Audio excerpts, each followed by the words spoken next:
Hello, everyone. Hello, joining us live, and those watching the recording on Hub for Coaches YouTube channel.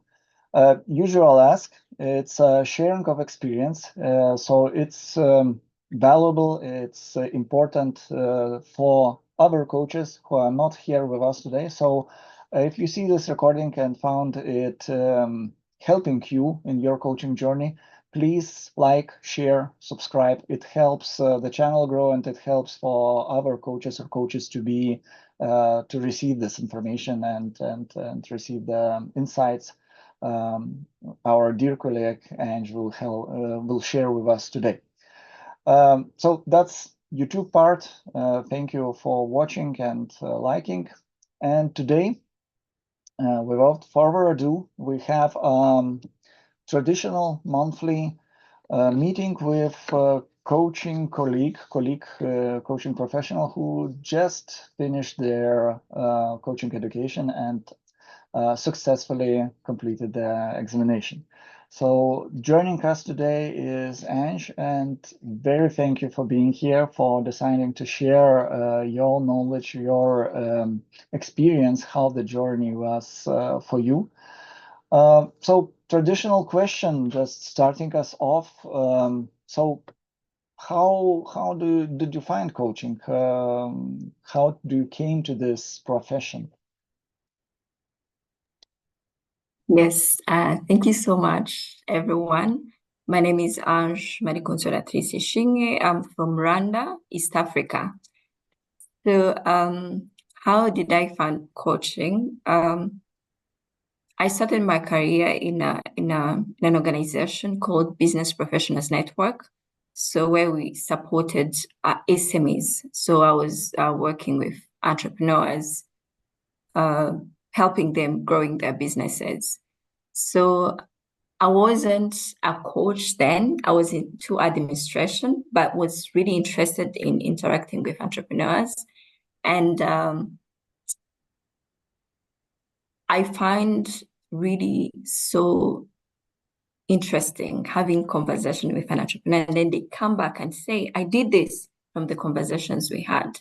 So I was learning from other coaches how they do it. And then one day I had a professional training. It was like 2 weeks training about coaching, and it shifted my understanding on coaching. Because in my understanding, the back of my head, I thought coaching is giving advice, telling you, because I'm into business, I support SMEs. I know if it's a business plan, you should do A, B, C, D.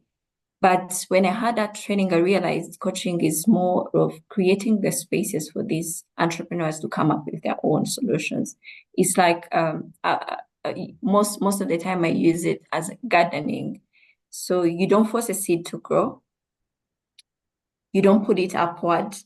You just create the space. You water it. You make sure that there are sufficient nourishment for the seed, and then it grows at its own pace. So that's how I found coaching and decided to really now venture into the credentialing journey, because it was completely different from what I understood by coaching. Yeah. Thank you for this wonderful, beautiful metaphor of gardening. You know, indeed, it is creating space and just creating environment for the growth to happen. But you mentioned credentialing. You can be a coach, you can coach and have skills, necessary experience without credentialing. So why this decision to pursue the ICF ACC certification? Yes. There are two things. I will answer this with two things.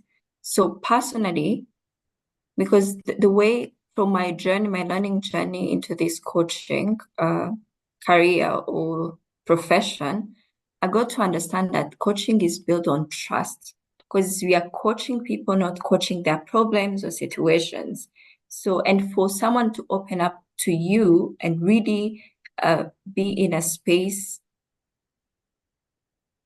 that pushes them to really think out of the box, there should be trust. And I saw credentialing as a way to enhance or build this trust with my coaches in a way that I go to understand the ethics. I'm grounded. I'll be grounded. There are do's and don'ts when you're coaching someone, and also understanding the techniques, the competences. Because most of the time, because if you are good at talking to people, you would most of the time use your instincts, really pushing someone to, come up with their own solutions, but their guidance.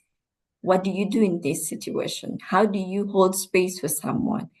How do you say no when someone is asking you advice? You are a coach, it's not your industry. Let's say it's counseling or mentorship. How do you put yourself out and recommend other profession because it's not your area of expertise? So to me, it was really one to really build this trust to be outstanding, because we have a lot of people who call themselves coaches, but when you see how the real coaching, it might be different. So there is setting apart, but also building this trust and be grounded in what kind of ethics, how do I show up in coaching session, what kind of techniques, all types of techniques I use to really support my coaches reach their full potential. Yeah, that was the two reasons.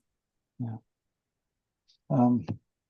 As you're telling your story and your reasons, I also remember from my education and mentorship, mentor asked what ACC means for us, for our group, and there are a lot of answers, the credentials, so you can raise prices, you can do that, letting myself to go out there and perform, do coaching. There was a mic drop, from mentor. Everything you told was about you. Where is the client in this? And you're sharing your reason you started from the client, to build trust with client. Well, thank you for that. That's very powerful because yes, the certification is not only for us, but mainly for clients. What they understand about us, seeing our ACC or VCC or any other credentials. Thank you. Thank you. But talking a little bit the experience altogether, you made a decision, you're going a credential way, you prepared, we'll dive deeper into that. You had exam, also separate topic we'll talk about, but all the experience, if you are taking step back and seeing it as it is right now, how it was for you, the whole experience. I will summarize it in one word. It was humbling. Oh, okay. Yes, in a way that, as I shared, when I started coaching, I started coaching before my credentialing.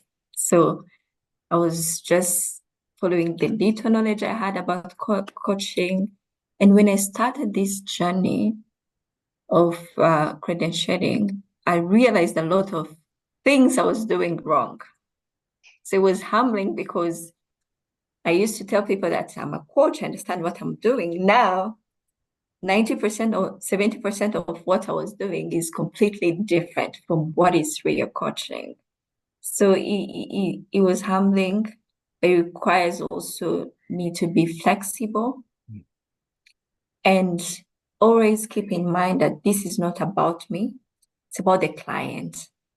Like whatever growth I'm acquiring or learnings I'm acquiring is for the better, like to enhance the way I support my client. So I had to do a lot of unlearning because what I knew was completely different from what I learned. But also it was I received a lot of support from my fellow coaches, my community. So it was not a lonely journey. So I had too much support. We had group mentorship where we come, we share our challenges, experiences, learning. So it was also, I received too much support. And something else is also, it was, I don't know how to frame this, but I also learned a lot around managing my emotions. Because even though I was in business coaching, I had a lot of cases where someone would come in a coaching session and they talk about their relationship which is not going well, or their health problems, and that's not my area of expertise. And they bring too much emotions in the session. And I saw myself at the beginning when I started the journey dwell into those emotions. So I couldn't sleep, like I was carrying people's problems with me at home. So it was also a very empowering journey for me to understand who I am as a person, what are my limits, what are my triggers, like where do I seek support? Because this is also required from coaches to know, do you do a self-reflection after coaching session and say, in this situation, I could have done this, or this is how I reacted, and reflect what triggered that, and how can you do better in the next sessions, or do you need to change your to recommend your coachee to somebody else because the compatibility, or you are too much involved, or how do I say, you are too much invested in whatever they're currently exploring. Yeah. So I would say humbling and learnings, support, but also it shaped me into a better myself. I wouldn't say changed me to a whole new person, but helped me understand myself, my limits, and where I perform best. Yes. Wow. Wow. Humbling and, yeah, as you said, not transformative, but like revealing yourself more. Yes? Like even adding more to yourself and to being yourself. Sounds very powerful. Thank you. Before jumping to questions for more details, in preparation process and such, not a question, not a request, but invitation. Yes, invitation to listening here, colleagues. Use opportunity to ask questions. Those we have, those are, scripted ones, prepared. So it will be more lively if you ask your own question, what actually is important for you currently in your journey. And we will weave those questions into discussion so you get the information you most important for you right now. And of course, those watching the recording and here, colleagues, welcome to the community itself. As Ange mentioned, it's important to have support, to have community. Hub for Coaches is exactly for that, community by the coaches, for the coaches, to support in all the steps of our coaching journey, from the preparations to credentialing, after credentialing, with our practices, with our business development, moving to PCC, and ultimately to MCC, of course. So community is there. It's free to join. Welcome to it. That's it from me advertising. So learning process itself. You decided that you want certification, you are going for it. Probably you was in the level 1 program, or maybe you went in level 1 program. So what was the preparation process for you? How did you learn? How did you prepare for exam? For the exam? For whole learning, we start from somewhere, starting with education level 1, but later we take something by ourselves, not what was in the program. So how you learned additionally during the exam? Yeah. Yes. So I'm I would say a visual person. I learn best when I listen to other people talking about certain concept or a topic. So we all know that the programs, the coach trainings programs, so which most of the time happened after work hours. So I had to spare some time after work to take the courses. But really what supported me throughout the journey was watching videos. So we could learn something in class, but I would go back and listen to 2, 3 people talking about the same, let's say, same competence, and then identify different patterns, examples, scenarios, so that I can also relate it back to my learnings. And what supported me also through my learning journey is I had where I think it's a leverage I had. I had already a huge number of coaches I was coaching, so I could easily practice. So I would say if we learned competency number one, I would go back and then make it a target in that following week that I will, where there is peer coaching with my fellow coaches, I will coach them and then they score, they give me scores. Where did I perform well and where do you think I could improve? But also with my client couldn't know if I'm practicing or not, but I could easily see afterwards, after each coaching session, how did I perform? So I had this enough space or enough opportunities to practice what we've learned and also watch different videos from different coaches talking about different topics we learned. So it helped me in that way. Yeah. Oh, cool. Very, very important here. Have a possibility, have a pool of people to coach, because it's important to have as much practice as possible, you know, because from the practice the learning comes. Of course, if it's reflective practice, as you mentioned, you reflect it after sessions, yes. But you mentioned that you went to sessions with a goal, a target to see how you perform in particular competency, competency one, competency two. This brings the question, so did you have later on nearing the exam to, you know, learn the competencies as to memorize them or something like that, or you already was quite proficient in that through that practice?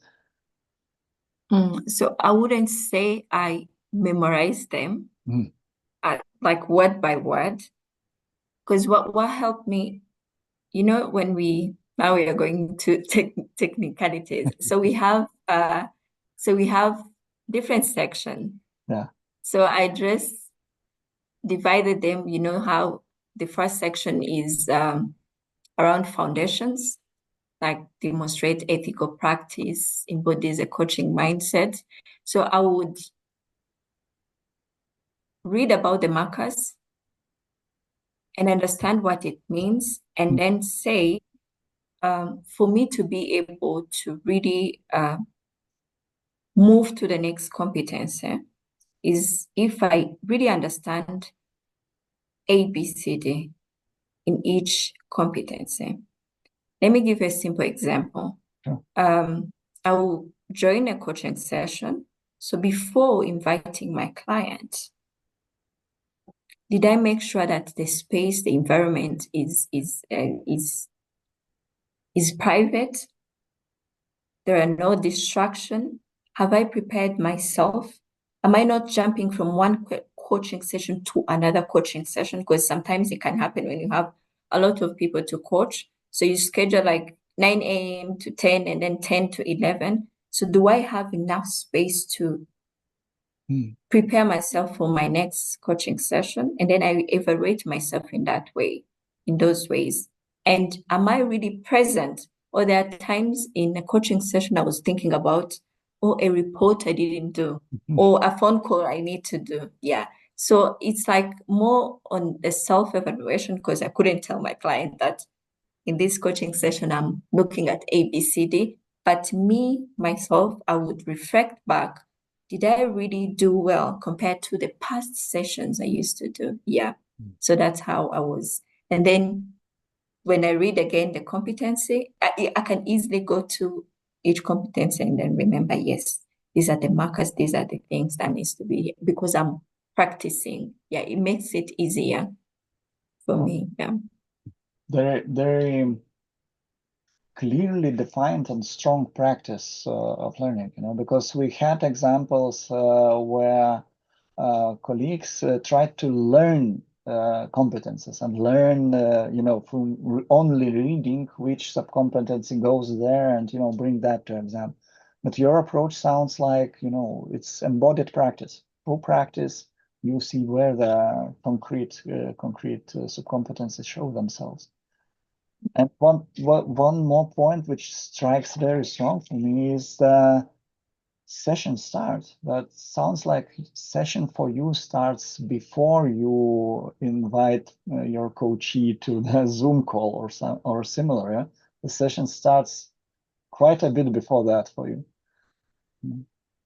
Yes. Yeah, very strong. Thank you. But it's not fun to talk about the difficulties, but there are some usually. So what was the most difficult? Where did you struggle in your preparation, for example? Yes. For the exam specifically, the very part I struggled with is on the code of ethics, the confidentiality part, and also conflict of interest.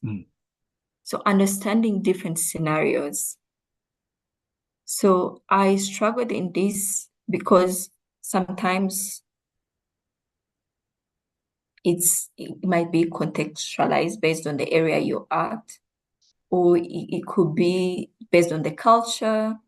So understanding really what does confidentiality means and how do you approach a situation where there is a breach or where you need to break that confidentiality. So understanding different scenarios, it was challenging for me because it's broad, it's case by case, people are different, cultures are different, situations are different. So I troubled so much to understand in what situation should I or should I not break confidentiality, or when is it confidential? But really what supported me here, and it's also one of the benefits leveraging AI. So I just write down different cultures, scenarios, and then asked, give me, let's say I was, my first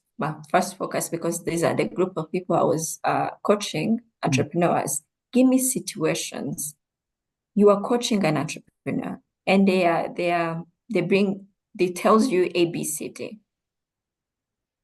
Is this a confidential information? How do you, as a coach, when someone tells you, for instance, they are intentionally skipping paying taxes. Yeah. What's your obligation as a coach then? Yes, as a coach. Am I really in a position to really jump into their business and then make them aware that this is wrongdoing? Because at the end of the day, I've never had a situation where a government person comes to us and then asks are these entrepreneurs paying taxes or not?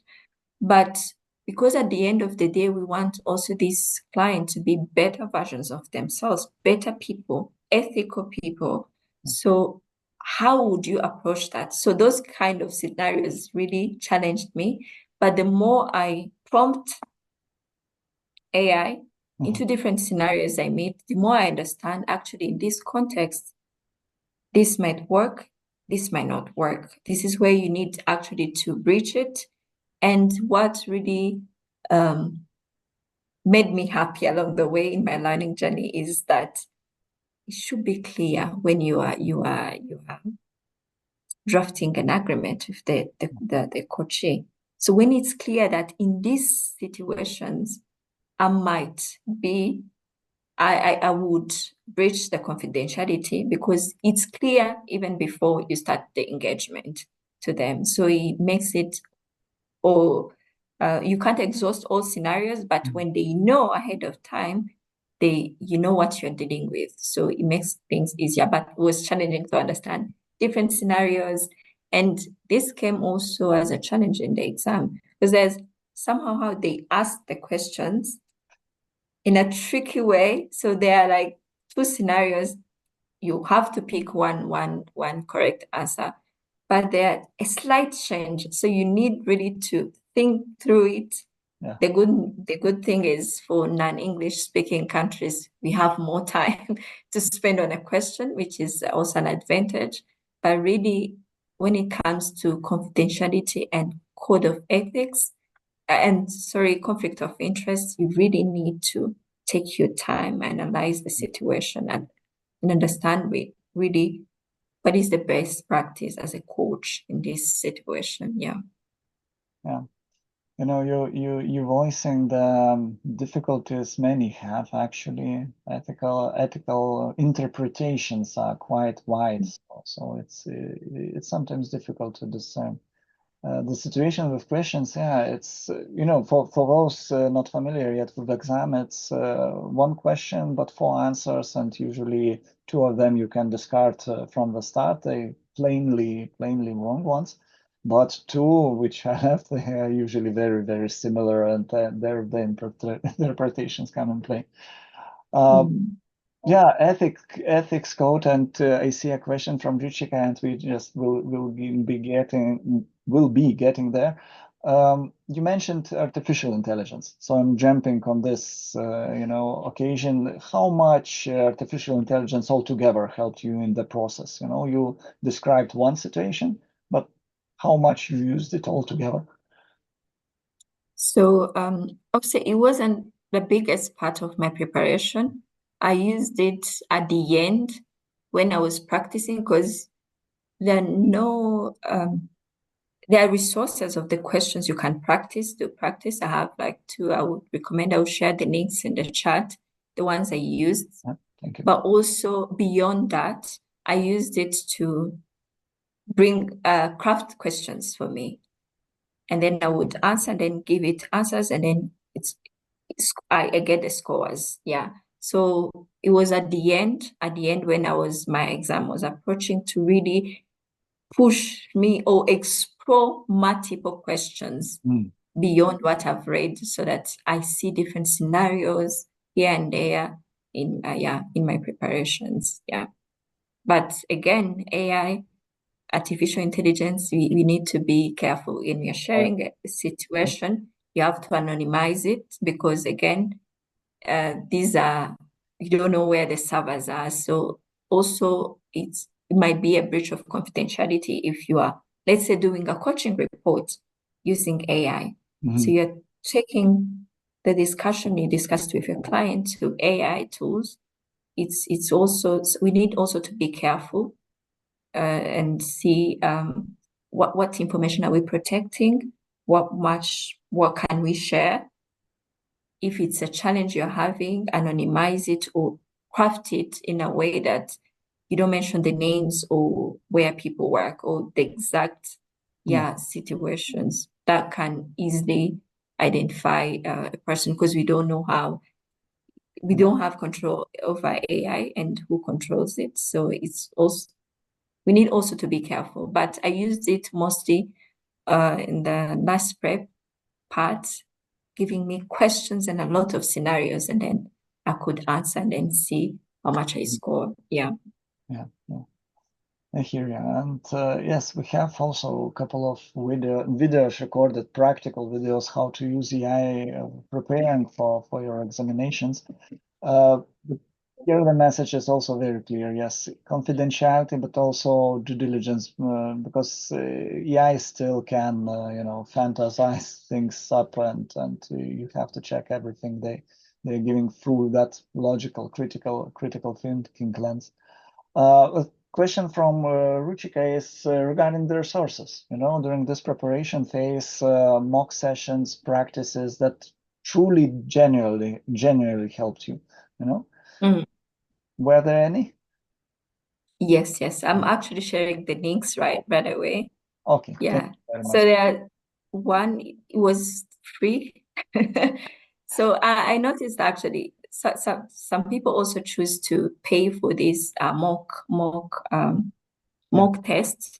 But I noticed one thing that helped me is there are videos, YouTube videos from one lady called Pooja Lavish. Let me write the name here. So she also shared how the process she went through when preparing for her ACC exam.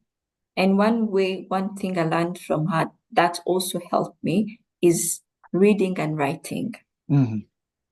So like making a quadrant of all the core competencies. And then when you read, you try to see if you remember competence 1, 2, up to 8, and the markers that goes inside, if you can recall, at least 5 of them. Yeah. At least, yes. So the more I write down what I've read, the more I would say memorize and understand. Really, it comes naturally when I was reading a situation where they asked me, where do you think this scenario, which competency does it belongs to? It comes naturally because I can see a clear picture of where, if it's this marker, it goes into competence 1 or 2 or 3, yes. So the videos, but I had 2 next. The video is from this lady. I'm also showing it. Let me share next one. So I did practice. I took the test like 3 times and then compared the scores. Yes. So if it was consistent, then I was like, I'm confident I can go and prepare for the exam. But if I go below the marks I got in the first trial, then there is something I check. The good thing, they show you also where you failed. Then you can go back and read if it's around competences or code of ethics. Yeah. So they helped me. These 2 helped me. And the videos, and also another YouTube video of Daniel or Lexa. I don't know if you know, and a lady called Lisa the Heart. Yes, those are the ones. Cool. Thank you very much for sharing those. Those watching the recording, you can't see the chat, but check below in the description. All links and names will be mentioned in the description of the video. So feel free, of course, everything shared here. So thank you for those resources. Moving a little bit closer to exam, it's a technical part, knowledge part. We know competencies, we know code of ethics, we know third part, which constitutes 30% of questions. It's referring client to the therapy. So it's a document, 20 or so pages. So reading once, twice, and understanding yourself in situations also helps to prepare for that. But other than technical knowledge, how did you prepare mentally? What had you go through and understand for yourself to be ready for exam mentally? Yes, that's a very good question. I actually finished my coaching training in 2025 May, if I recall correctly. But I took my exam in January 2026. Yeah. So I had enough time to study, to learn, and then I paused because I was into career changes. I transferred from one career to another, and then it took me a long time to come back and then sit for the exam. So it's like I postponed, because I always in my mind felt like I need more time to learn. I need more time to revise. But really, how I did prepare myself is, again, telling myself, Ange, you've been doing this for a while, almost more than 4 years. You've been coaching, had 1 year learning. What's really pushing you back? What's really holding you back from taking the exam? Really, I had no, because in the back of my mind, always had, I don't have time for this. Because in my mind, I always thought this is a huge, huge thing that will require me to stop everything else and focus on that, just the exam. But how really I did prepare for myself is believing in myself that I've prepared enough and I'm ready to test really if I really understand what I've been learning throughout those years. So, but also making sure that I don't have anything, reducing distractions. So I couldn't stop all the other things I was doing in my career or at my job, but at least clearing my mind in a way that, let me choose a date. Let me commit to this month. I didn't know, because the dates, again, it depends on the available windows. but choosing a month, I won't delay anymore beyond this month. So that's how I prepared my mind that mentally I can't postpone again because I've chosen time. I need to take this exam. And then what do I do to reach there to make sure that on that date, specific date, I'll be able to sit for the exam? Do I have any other deadlines, pending deadlines that might conflict with my specific date I'm choosing for my exam? So I make sure that everything I prepared, actually I prepared for a month because I had stopped for that long. Then I gave myself 1 month to get ready. So I cleared my schedule. Every time after work, I took like 2 hours to read and practice. Read and practice because my new job, I'm not coaching as much as I was doing in my previous job because now I'm into managing programs, but from time to time I also coach. So I wanted to make sure that there is no other deadlines I have that might conflict with the schedule or the timelines I've given myself. So every time I come after work, I sit down, I read for 2 hours. Again, it's discipline.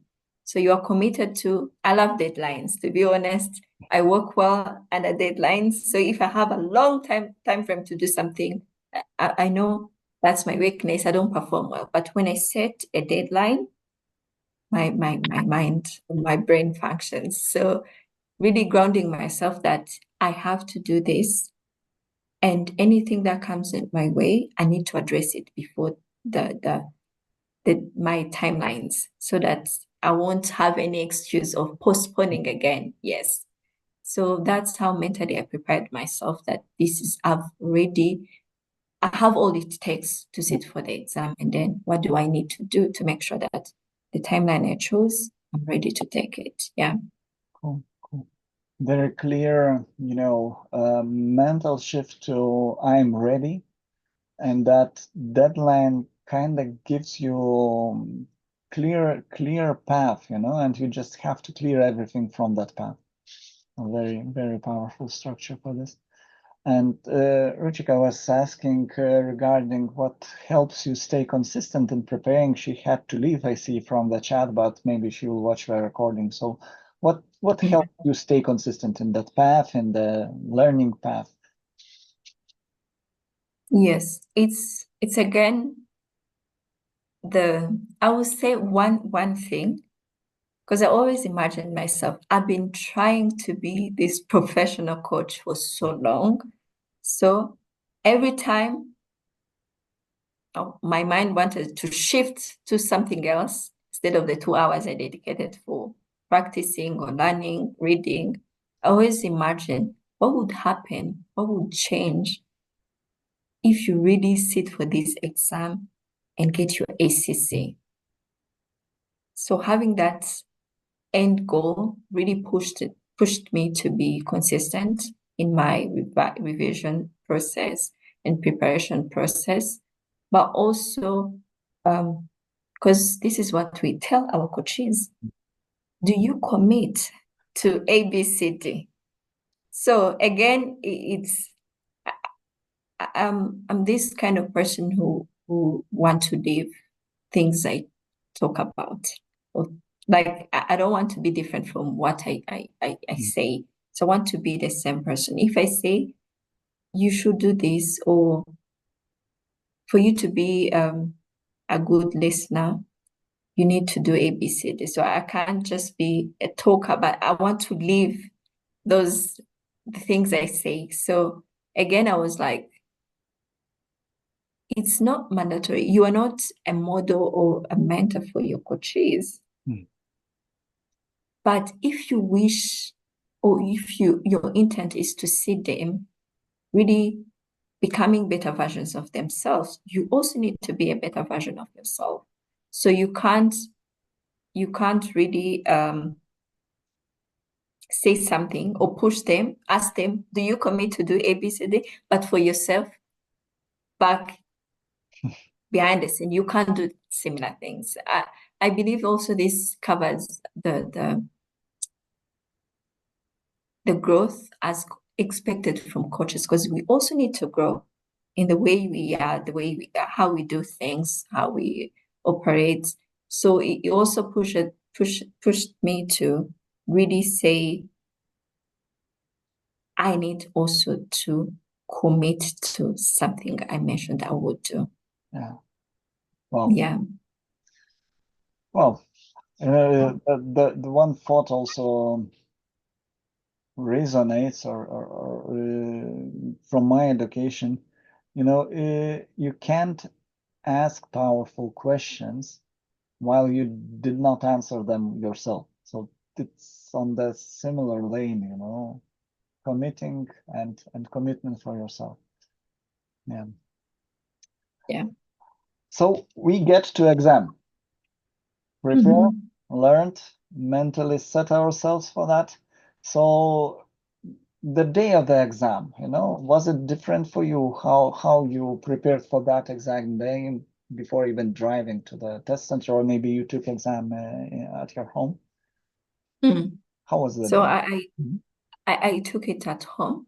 Oh. So online, because here in Rwanda we don't have actually any center nearby, even in the region we don't.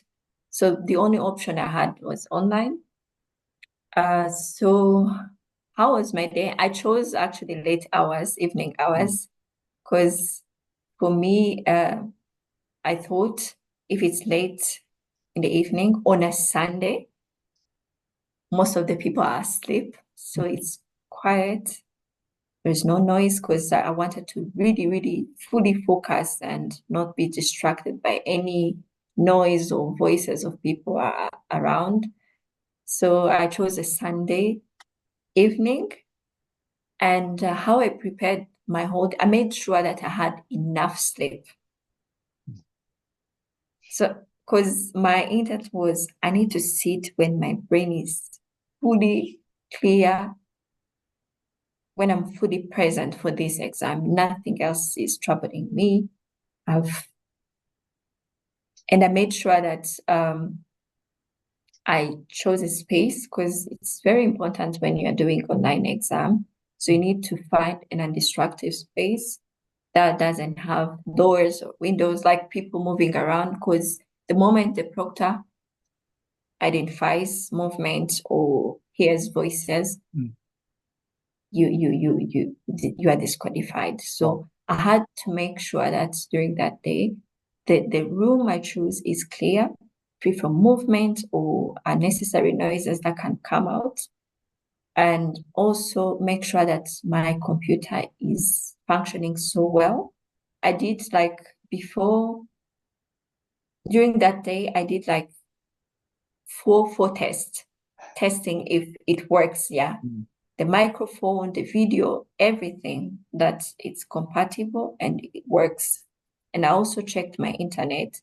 So the funniest thing here in Africa, sometimes we face power outrage. So my biggest worry was, what if the power goes out and then internet is out?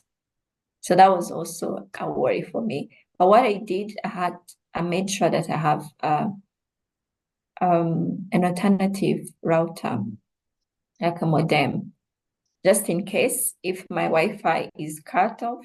I have an alternative I can switch to without disrupting the exam. So that's very important when you're doing online exam. So you have always to have options.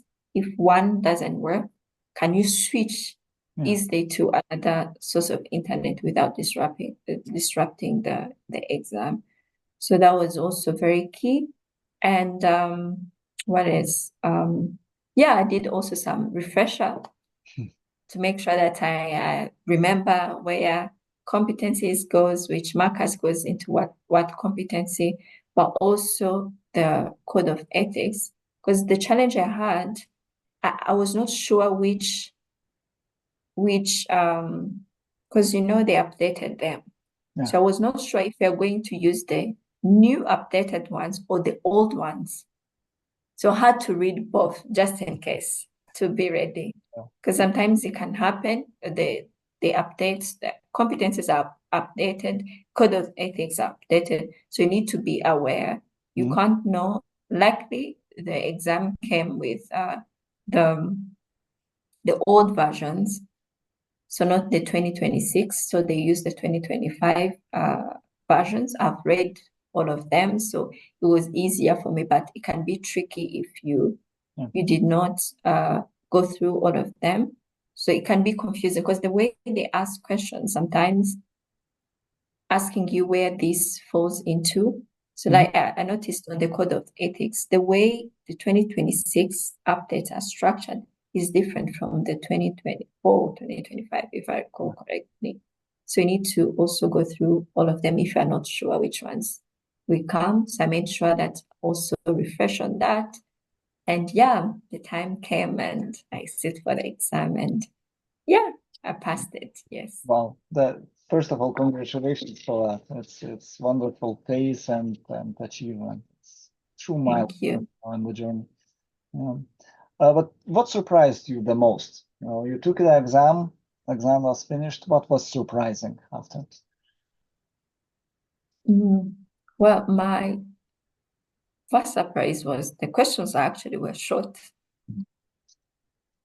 Well, I've had some videos of people who have failed the first scenario. Now it's the exams the PCC people are doing. So the scenario case studies based questions and the new ones. But I had no idea that they're very short, straightforward. But also what surprised me is questions can come twice, but with different like with a small tweak on the answer or the situation, but similar questions. So I had those like 3 times, but asking different things. Or the answers are different things. So it's really something also because it can trick you into thinking that, this is the same question, and then you choose maybe the wrong answer. But yeah, that was a surprise for me. But I also appreciated the timing, really, really, for English speaking countries. So you have more. Is it 60 minutes? Yeah, you get 9 minutes for each. Yes. Yeah, for each section. Yeah. And I also like the breaks in between, so you can move, stretch, then come back to your exam. So yeah, I'll say those are things that surprised me. Yeah. Here, and it's connected a little bit to technicalities, let's say, because they indeed changed the ACC exam. So ACC exam is considered the new one, and the old exam is what currently PCC candidates are holding up. And those were those long ones where you had a lot of reading to do and understand the situation itself. So PCC exam is still more difficult through that mental load part, because you have to read a lot, yes, understand a lot. And ACC is a little bit simpler with, as you mentioned, shorter questions. One another thing to mention here is, we touched on this, it's 30 questions one part, 30 questions another part. You have 10 minutes break between them. You don't have to take it if you don't want it, but it's there. But you can't return to previous questions. If you take or you don't take the break, that part is locked and you work only on the second part of the question. So that's important to know for exam takers. And indeed, the technical part is also that the exams questions repeat themselves. It's huge database, but you get those questions sometimes. It's very good practice from all exam takers, not only ACC or PCC, just to go through all the questions. Don't dwell too much on them, because you have an opportunity to return to them, to review. And often that the question later helps you answer question before, because you get more context, or you understand that this situation is correct, so that one was not correct. So you can upgrade your answers later. So sorry, this is technical interjection. Yes, it's very, very, very important. And I like that you have a room to mark a question. If you're not sure about the answer, then you can revisit before the session ends. Yeah. So don't spend too much time on one question if it's difficult for you to understand what really it means. So you can skip it, but mark it, and then come back when you still have a few minutes to review, to check if you have answered each question. So that also worked. But also something that worked for me, or that helped me prepare. You know, we have is it 3 sections? And the passing mark was 400. We have 3 sections. Yes. You helped me with that. Let's say it's from code of ethics, competencies, and from referring to the client, if you mean that. Yes. So I had, before starting the exam, I had to make sure if when I'm answering, I'm counting the marks. Yeah. So that I make sure that I surpass the passing mark. Yeah. So if the questions you are unsure about are too many, then there is a question mark. The probability is you might go below the passing mark. So make sure that if the passing mark is, let's say if we have 60 questions, at least 45 or 50 of the questions you got it right. You are confident that you got it right. So I made sure that even when I was revisiting the questions I didn't answer. So I had to make sure that at least in this section, 90% or 85%, I'm very confident that I answered them correctly. Indeed. Yeah. That's very good tactics. It helps psychologically also for you to, move forward. Okay, I'm confident in this part. Let's move on. Exactly. Yes. Looking a little bit at the time, so 2 remaining questions from me. What would be, so what changed? You got that, paper, it's the passing score. What's changed for you then?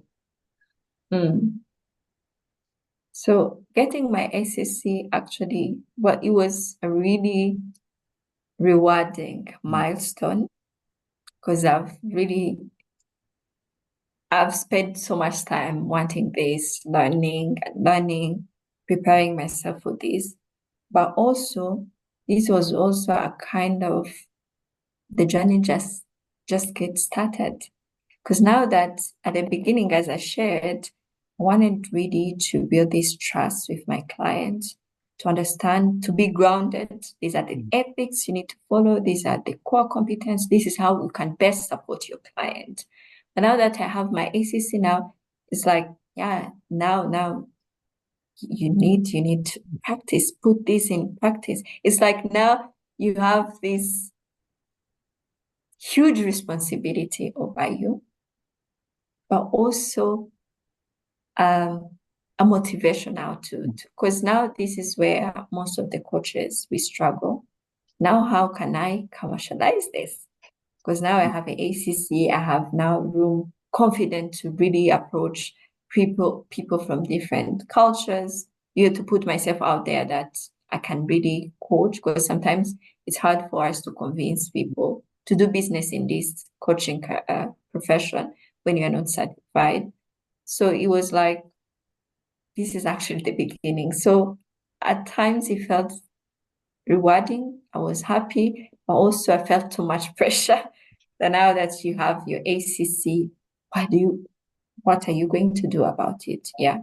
So what's next? My journey. Yes, I got this when I was transitioning to a new career, but really, where I am today is, I didn't stop practicing coaching. I'm coaching same. The biggest number is same sector entrepreneurs, but now younger entrepreneurs. And I now pushed myself also to venture into a new sector of leadership coaching. Like most of the time, because I was experiencing the same thing, transitioning from being technical person to now a leader.